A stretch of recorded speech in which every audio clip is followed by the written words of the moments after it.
Praise the Lord. ఈరోజు November 15వ తేదీ 2024 సంవత్సరం శుక్రవారం. కార్తీక పౌర్ణమి ఏదో అంటున్నారు ఇందాక. సరే, అది నా పండగ కాదు, మా క్రైస్తవుల పండగ కాదు, కానీ ఈరోజు పౌర్ణమి అంట. సరే, నిన్న 14వ తారీఖు నవంబర్ 14వ తారీఖు విజయవాడ సింగనగర్ దగ్గర ఉన్న ఉడా కాలనీ 3వ లైన్లో జీసస్ ఫెయిత్ చర్చిలో గ్రేటర్ విజయవాడ పాస్టర్ ఫెలోషిప్ సమావేశం జరిగింది. అక్కడ ఐడెంటిటీ కార్డులు ఇచ్చారు. దాని ప్రెసిడెంట్ పేరు పాస్టర్ అల్లూరి విశ్వప్రసాద్ గారు. ఆ కార్డు ఎందుకంటే ముందు జాగ్రత్తగా చెప్తున్నాను, అది రిజిస్ట్రేషన్ అయిన సంస్థ అన్నమాట. నేను పాస్టర్ని కాను. మరి పాస్టర్కి, రెవరెండ్కి, అపోస్తులుడికి, ప్రవక్తకి చాలా తేడాలు ఉన్నాయండి. ఎందుకంటే పాస్టర్లకు శుభవార్త అని మన రాష్ట్ర ముఖ్యమంత్రి చంద్రబాబు నాయుడు గారు ఏదో పెట్టారు. నేను పాస్టర్ని కాను, కానీ పక్కా దైవ సేవకుడిని, మ్యాన్ ఆఫ్ గాడ్. నన్ను రెవరెండ్ అంటారు. ఇందులో బైబిల్లో ఓ మాట వినండి, చదివి వినిపిస్తాను. ఎఫెసీ 4వ అధ్యాయం 13వ వచనంలో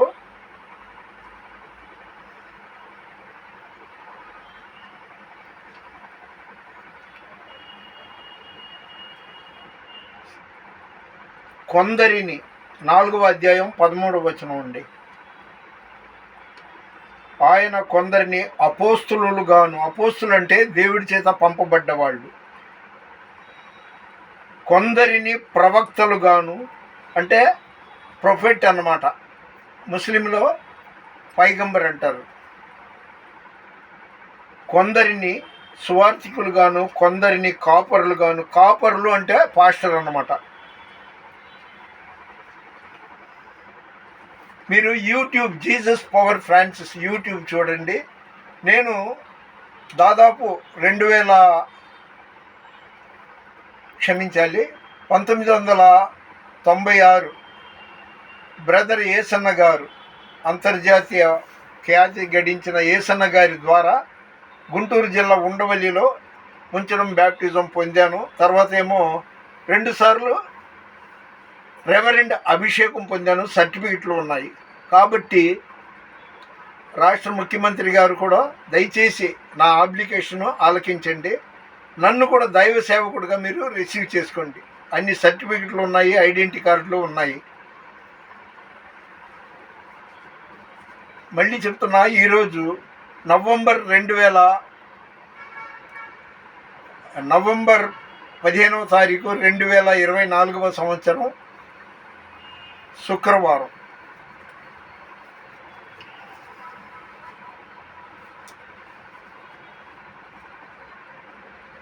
రెండు చరణాలు పాడతానండి, ఎందుకంటే దేవుని మహిమపరచడానికి నేను ఇలాగా అలాగే ఉన్నా. వాళ్ళు నాకు ఏది కావాలన్నా, ఏ ఇన్స్ట్రుమెంట్ కావాలన్నా ఇస్తారు. అందుకనే వాళ్ళని ఇలాగా దేవుని కృపతో మనమంతా బతుకుతున్నాం. కృపలను తలంచుచు, కృపలను తలంచుచు, ఆయుష్కాలమంతా ప్రభుని కృతజ్ఞతతో స్తుతింతు, ఆయుష్కాలమంతా ప్రభుని కృతజ్ఞతతో స్తుతింతు, కన్నిటిలో ఎల్లలో నీ కృంగిన వేళలలో, కన్నిటిలో ఎల్లలో నీ కృంగిన వేళలలో, నింగిని చీల్చి వర్షము పంపి నింపెను నా హృదయం, యేసు నింపెను నా హృదయం. కృపలను తలంచుతూ ఆయుష్కాలమంతా ప్రభుని కృతజ్ఞతతో స్తుతించు. ఆయుష్కాలమంతా ప్రభుని కృతజ్ఞతతో స్తుతించు. ఖబర్దార్, దైవ సేవకులను ఎవరు నిందించమాకండి, వాళ్ళ మీద పగ పెట్టుకోమాకండి, వాళ్ళకి యాంటీగా మాట్లాడమాకండి. ఎందుకంటే దేవుడు భూమికి పునాది వేయకముందే వాళ్ళని ఏర్పాటు చేసుకున్నాడు, పిలువబడిన వాళ్ళు దైవ సేవకులు. అలాంటి వాళ్ళ మీద మీరు విమర్శలు చేయమాకండి. రూపింపబడుతున్నాయి ఆయుధముండినను, రూపింపబడుతున్నాయి ఆయుధముండినను, నాకు విరోధమై వర్ధిలదు అని చెప్పిన మాట సత్యం. యేసు చెప్పిన మాట సత్యం. నాకు విరోధమై వర్ధిలదు అని చెప్పిన మాట సత్యం. యేసు చెప్పిన మాట సత్యం. కృపలను తలంచుతూ ఆయుష్కాలమంతా ప్రభుని కృతజ్ఞతతో స్తుతించు. ముగిస్తున్న పాట, ఎక్కువసేపు ఉంటే జనం కూడా చూస్తారు లేదో.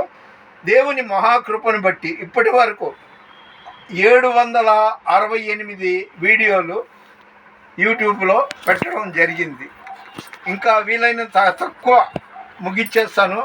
దేవుని చిత్తం ఎలా ఉందో మరి, 777 వీడియోలు అంటే ఇంకో 10 వీడియోలు చేసి ఆపేయాలనుకుంటున్నా. దేవుని చిత్తం అయితే మరి చెప్పలేము, రేపు ఏం జరుగుతుందో మనకి తెలియదు. ఇప్పుడు ఈ మాటకు గుర్తొచ్చింది, ఈరోజు నవంబర్ 15 కదా, 5-6 రోజుల నుండి వాతావరణ శాఖ వాళ్ళు ఇదిగో 3 రోజుల పాటు భయంకరమైన వర్షం, అదిగో 3 రోజుల పాటు పెద్ద తుఫాను వస్తుంది, అలర్ట్గా ఉండండి అని వాతావరణ శాఖ అంటూనే ఉన్నారు. నేను ప్రార్థన చేశానని అది ఆగిపోయింది అనట్లేదు. వర్షం రాకుండా దేవుడు కాపాడునుగాక, పొడి వాతావరణం దేవుడు ఇచ్చునుగాక అని రోజు ప్రార్థన చేస్తున్నా. నా మాటే దేవుడు ఆలకించినట్టు సంతోషంగా ఉంది. సరే, ఇంకొక మాట చెప్పి ముగిస్తాను. ఇది ఏంటంటే, నేను బయటికి వెళ్తుంటే కొంతమంది తెలియక సలాం అలైకుం అంటారు ముస్లిమ్స్. సరే, వాళ్ళు మంచి మాటగా అన్నారని షాలోం అంటే క్రైస్తవ బైబిల్ లెక్క ప్రకారం సమాధానం, వీళ్ళు సలాం అలైకుం, నేను వాలేకుం సలాం అల్హమ్దుల్లా అని జవాబిస్తుంటాను. నేను ముస్లింని కాదు, హిందువుని కాదు, పక్కా క్రిస్టియన్ని. దైవ సేవకుడు అనుకోకపోయినా క్రిస్టియన్ అని తెలియటానికి ఇదిగోండి ఇది ఒకటి పెడతాను. ఇదిగోండి, నా బట్టల మీద మీ అందరికీ తెలుసు, ప్రతి షర్ట్ మీద వాక్యం ఉంటుంది. యేసుక్రీస్తు మహాదేవుడు, యేసుక్రీస్తు యూదా గోత్రపు సింహం. ఇలాగా 2 రాష్ట్రాల్లో అనేక మంది పాస్టర్లు ఇలాంటి సేవకులను మేము ఎక్కడా చూడలేదన్నారు. అది ఒకటి చాలండి. దైవ సేవకులే ఆ మాట అన్నారంటే బట్టల మీద వాక్యాలు వేసుకున్న వాళ్ళు మీరేనండి అని. ఎవరో ఎందుకో అంతర్జాతీయంగా వాడబడుతున్న డాక్టర్ కొండవీటి బాబురావు గారు కూడా ఆ మాట అన్నారు. అది చాలు, దైవజనుల నోటమ్మట ఆ మాట వచ్చినందుకు. మన వినికిడిలో దేవుడి కొన్ని మాటలు దీవించునుగాక. ఒక్క రిక్వెస్ట్, మీ ప్రార్థనలో మంటి మురళి, ఆయన అవసరాలు నేను రోజు ప్రార్థన చేస్తున్నా, ఆయన అవసరాలు నెరవేరాలని మీ ప్రార్థనలో జ్ఞాపకం చేసుకోండి. అదేవిధంగా స్వర్ణలత గారు, ఆవిడ యొక్క ప్రతి కోరిక దేవుడి నుండి ఏం కోరుకుంటుందో అది నెరవేరాలని. అదేవిధంగా ఆచమ్మ గారు, ఆవిడ దేవుడి నుండి ఏమేమి ఆశిస్తుందో మనకి తెలియదు, అన్నీ మనకి తెలియాలని రూల్ లేదుగా, ప్రార్థన చేయమంటే సరే అన్నాము. అదేవిధంగా కె రవి అని ఒక ఆయన ఉన్నాడు, అతన్ని దేవుడు ముట్టి అతనితో మాట్లాడి విగ్రహారాధన నుండి విడిపించాలని. అలాగే ఆర్ శాంతి, ఆమె దేవుడి నుండి కోరుకున్న దానికంటే అత్యధికంగా దేవుడు ఆమె అవసరాలు నెరవేర్చాలని, నిమ్మికి మంచి ఆరోగ్యం ఇవ్వాలని, ఇంకా నా నుండి ప్రార్థన సహాయం కోరిన వారందరికీ దేవుడు మేలు చేయాలని మీ ప్రార్థనలో జ్ఞాపకం చేసుకోండి. మన వినికిడిలో దేవుడి కొన్ని మాటలు దీవించునుగాక. దేవుని పరిచర్యలో మీ రత్నం ఫ్రాన్సిస్. God bless you. చాలా